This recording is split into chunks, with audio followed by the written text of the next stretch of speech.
are going to explore the Jewish history of United States of America. Now, it's going to be in several parts, I believe, because we have been exploring the history of various countries over here in this special series.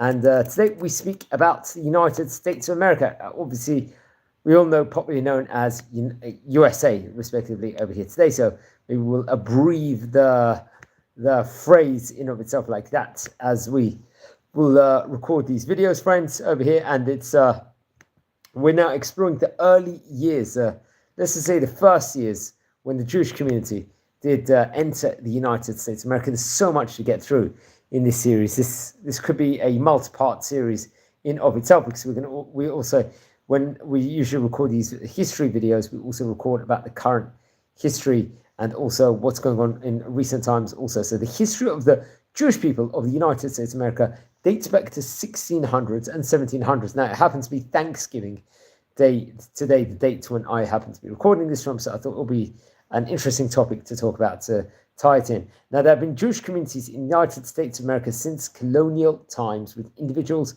living in various cities, obviously before the American Revolution. Early Jewish communities were primarily composed mostly of Sephardic immigrants from Brazil, Amsterdam, or England, many of them fleeing the Inquisition. Remember, this Inquisition was Spanish Inquisition in the year 1492. There was private and civically unrecognized local region, and sometimes international networks were noted in these groups in order to facilitate, let's say, business ties, marriage ties, and so on and so forth. So those are the things that we have to point out here from the outset, friends, over here. Okay, so let's explore a bit more with regards to it. So the small and private, let's say, colonial community largely existed as it's reported over here, phrased in Wikipedia as undeclared and non-practicing Jews. A great number decided, unfortunately, they intermarried with non-Jewish people. Later on, more numerous Ashkenazic Jews would obviously come to start populating New York, New Jersey, and various other places in the world in what was to become United States of America. And that would, let's say, big time alter demographics. I think until 1830s, the Jewish community of Charleston, for example, in South Carolina, was the largest in North America. And come late 1800s, early 1900s, many Jewish immigrants arrived from Europe, as very well documented. For example, many German Jews, I think, arrived in the middle of I think it must have been around the 19th century, respectively. There would have been around that window of time. And they would establish clothing stores in the towns across the country. I think, unfortunately, they would bring reform synagogues also, which would become very active, and many of them were active in the banking industry. Immigration from, let's say, the more Yiddish, European-speaking Ashkenazic Jews, I think, was really between the years 1880 to 1914. They'll bring a huge new Jewish immigration wave to New York City, including many who became active in, let's say, labor movements, socialism, as well as some of them were Orthodox and conservative Jews, as opposed to reform, respectively. So this is something we're going to maybe speak about this in the next session also. So American Jews obviously were active as part of, let's say, the liberal New Deal coalition of Democratic Party, especially since the 1930s.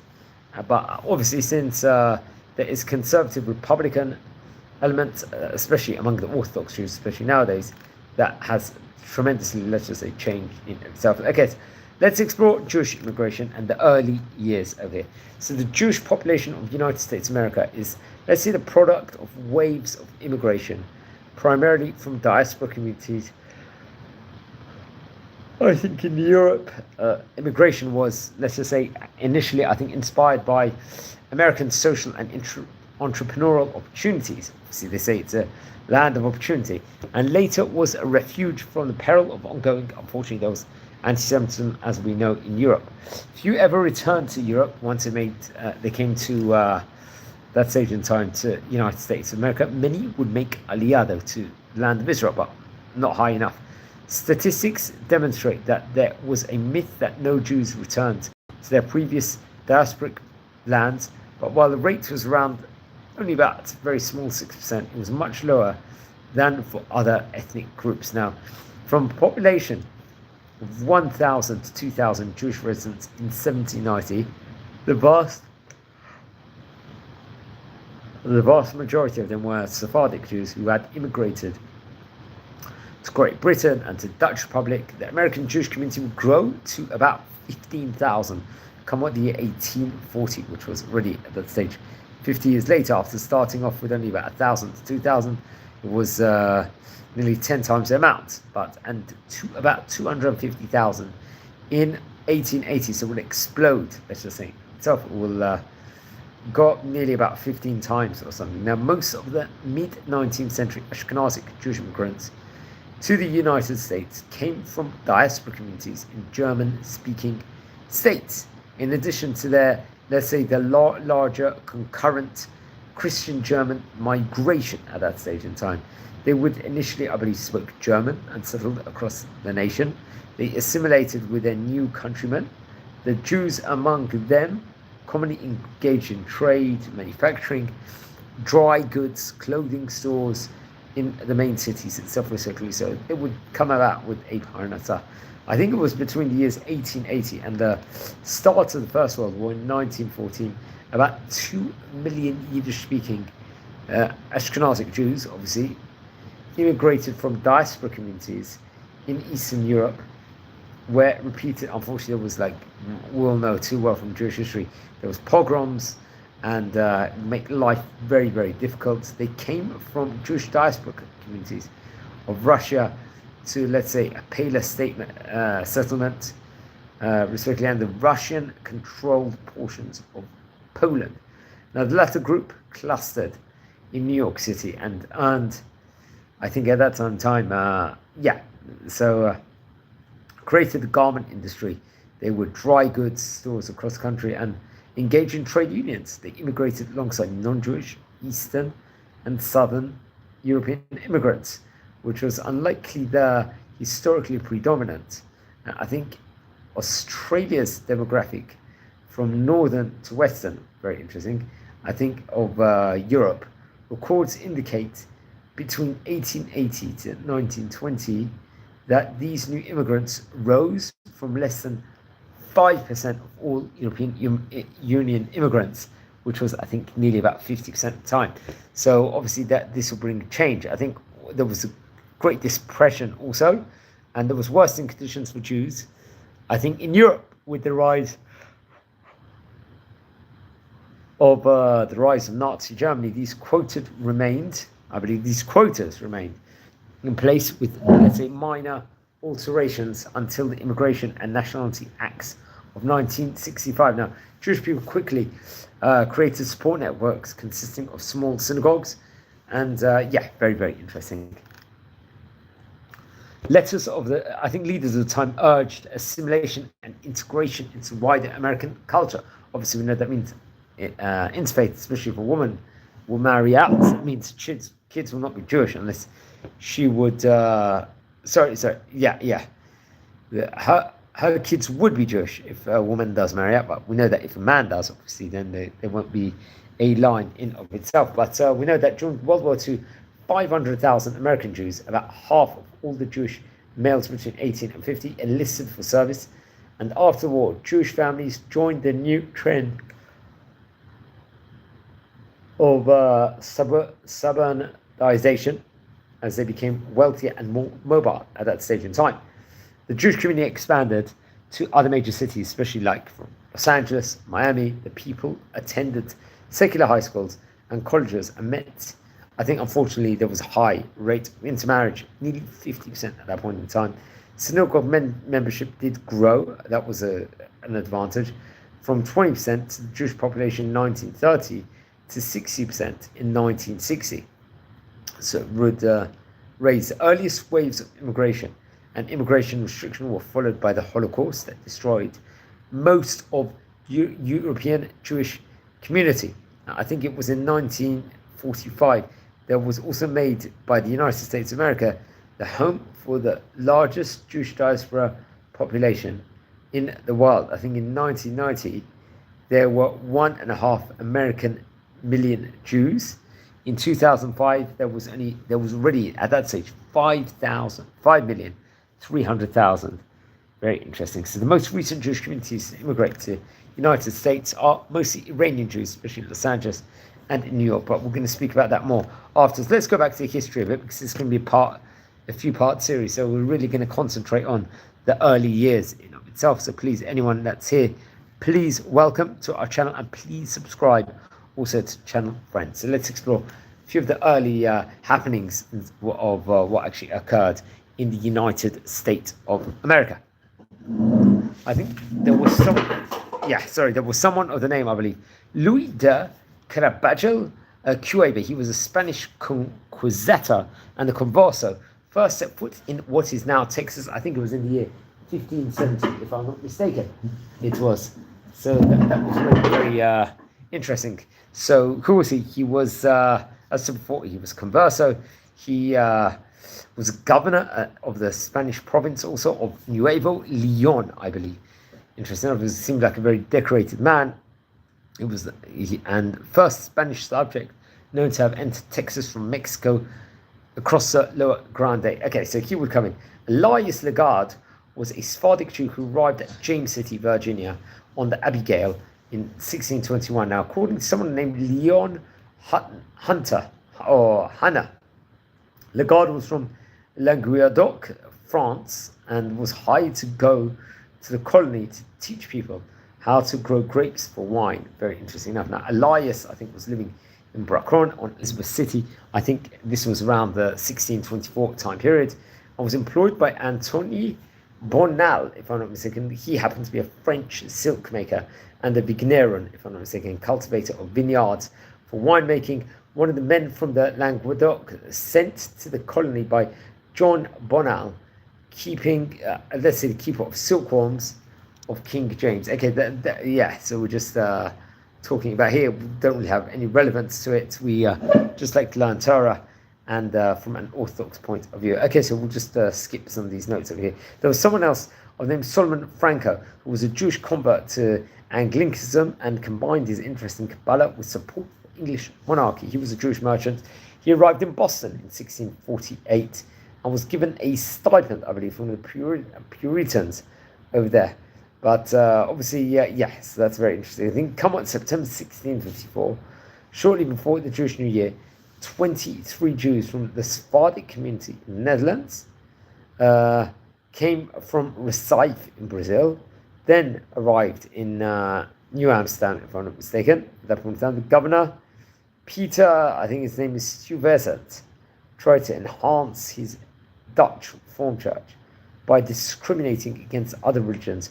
But religious pluralism was given a tradition, I believe, in Holland, and his superiors at the Dutch West India Company in Amsterdam overruled him. I think in 1664, the English conquered Neve Yaakov, if I'm not mistaken. So let's speak about it now, because I think, much has happened over here. There was a religious tolerance was also established in various other colonies. The Charter of the Colony of South Carolina granted at that point in time liberty of conscience to all settlers, mentioning, let's say, Jews, heavens, and descents, if I'm not mistaken. So many people in the very, very early years were Sephardic people that would actually settle there. I think in 1816, the number was over 600. Then I think the largest Jewish population of any city in the United States was this specific city. And the Sephardic Jews, I think Sephardic Dutch Jews were also among the early settlers of an area called Newport, where there was a Torah O College over there, the country's oldest surviving, obviously a synagogue building, and that very much encapsulates that. I think Savannah, Philadelphia, Baltimore, and in New York City, Congregation She'erit Israel is the oldest Jewish community, and its current building, I think, has its original place as first Sirut. Okay, so She'erit Israel is a synagogue that we will speak about, and that we did record a video about, if I'm not mistaken, over. So maybe we'll speak about in due course about the revolutionary period. But the Congregation She'erit Israel was established in the year 1654 in New Amsterdam by Jews who arrived from Dutch Brazil, obviously the oldest Jewish congregation in the United States of America. Come on, 1825, when Jewish immigrants from Germany established a congregation It was the only Jewish congregation, I think, in New York City at that point in time. The Orthodox congregation followed, obviously, the Sephardic rite, as well known, and has occupied, I think, its current, let's just say, neoclassical building since 1897. So everyone joining in, well done, welcome to our community. And we're going to speak about the founding of the Eretz Yisrael in the next coming minutes, friends, over here. So I'm just going to return in 1 minute, so we're just taking a short break, friends.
Hi, shalom everyone. Thanks for being patient and waiting as we are exploring the history of the United States of America. We're just speaking about the first main synagogue, let's just say, which was founded in the year 1654 in America, the Eretz Yisrael, here on the special edition over here. So I think it's a first group of Spanish and Portuguese Jews. There were 23 refugees from Dutch Brazil.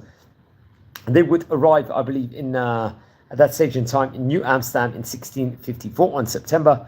And after being, let's say, rebuffed by the anti-Semitic director of New Netherlands, I think his name was Peter Stuyvesant, the Jews were given official permission to settle in the colony at that point in time in 1655. I think this year marks the founding of the Congregation of the Eretz Yisrael. And although they were allowed to stay in New Amsterdam, they faced discrimination and were not given permission to worship in a public synagogue for some time. And the congregation, I think, made arrangements for a cemetery. I think that was come what the year 1656. This would have been just shortly after they opened up. We're going to learn it was not until the year 1730 that the congregation was able to build a synagogue of its own. It was built on an area called Mill Street, in a lower part of Manhattan, respectively. So that's very, very interesting. And just as another tidbit, and I think it had access to nearby spring, which was a mikveh, or for ritual baths. I think before 1730. I think in the year 1695, on the map of New York, the congregation worshipped in rented quarters on Beaver Street, I believe, and subsequently on Mill Street. So this was in 1730. So there'll be a whole expansion process in of itself. So Yeah, I think it was one of the main buildings there, to say itself, new classical style. It was completed actually way later on, I think in the year 1897, if I'm not mistaken. So I think there were major Jewish movements coming about. We'll just make mention, now that we're on the topic of She'erit Yisrael here on this special edition, friends, we'll just mention a few words with regards to who were the chief rabbis. So I think Robert Benjamin Wolf, someone named Gershon Mendes Siaks, I think will be Moses Soto, I think will be Isaac Siakas, also later, I possibly descendant. I think Jacques Judah Lyons and Henry S. Jacobs. And then Rabbi Henry Pereira Mendes will be, I think, between all the way 1877 to 1920. He would be on the premiership role, let's just say, respectively, over there. So that's very, very interesting. So, friends, anyone tuning in live, we're exploring the history of the American Jewish community. Let's say something about one of the key rabbis, Rabbi Gershom Mendes Siaksas. I hope I pronounced his name correctly over here. I remember we recorded a video about him, I think about 4 or 5 months ago, if I'm not mistaken. So it's always another opportune time to say some words over and really bring about inspiration. So that's something I think important to state over. So that's what he really gave away. I think he participated in the inauguration of President George Washington. He would help found Columbia College, I think, which is obviously known as King's College previously, and the oldest part of New York City's Columbia University. So Rabbi Siaks, he was a merchant, I think, in Lisbon, if I'm not mistaken. He'll be in New York City around 1730. He'd moved to Rhode Island, Newport, so he was a key figure in American Jewry. His eldest brother was Rabbi Moses Mendes Siaks. I think he was a rabbi, if I'm not mistaken. He was a merchant who helped organize the Bank of Rhode Island. And he was a president, I believe, also of the historic Torah Synagogue in Newport, Rhode Island. So he had various different possessions. And I think his younger brother was Abraham Mendes Siaksas. I think he lived between 1751 to 1799. He was an officer in the Continental Army. Another brother, Benjamin Mendes Siaksas, he was born in 1748 and passed away in 1817. So that's very interesting. And he was one of the founders, apparently reported over, of the New York Stock Exchange. Now, I think his wife's name is Elchala Cohen. She was born in 1749, passed away in 1885. And after she passed away, he would then eventually marry Hannah Emanuel in 1789. And I think they would have 15 children reported over, of whom I think the most famous would be someone named David Siaksas, who we mentioned before, who established Pennsylvania Institution for the Deaf and Dumb in Philadelphia, and was among the first to discover official ways of burning something called the anthracite coal. Interesting enough. So Gershon Mendes, I think in 1766, would become a leader of She'erit Yisrael, the first and oldest Spanish-Portuguese community over there. So he would take on an important role. And I think later on he would establish Congregation Mikveh Yisrael, if I'm not mistaken. So his attitude is that the importance, the centrality of Torah in life, in every single aspect that we do. And we have to really, really work hard for that, respectively. Now, Rabbi Mendes Siaksas would return to New York on March 23rd, 1784. And I think he would resume, at that point in time, his former position at the reopened She'erit Yisrael. He was also once, I think, if I'm not mistaken, he was one of the first managers to preach a regular Thanksgiving dinner.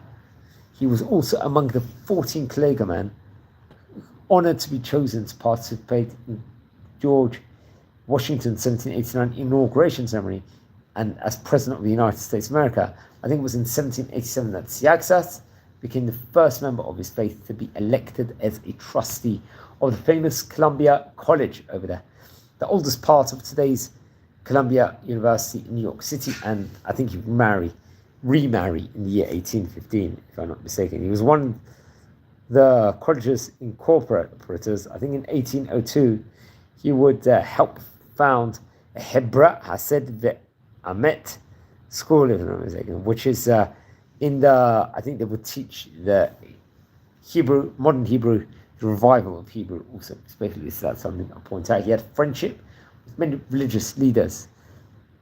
That's what I have in mind. And frequently would ask to speak to the Christian, let's say, congregations, and he would interview.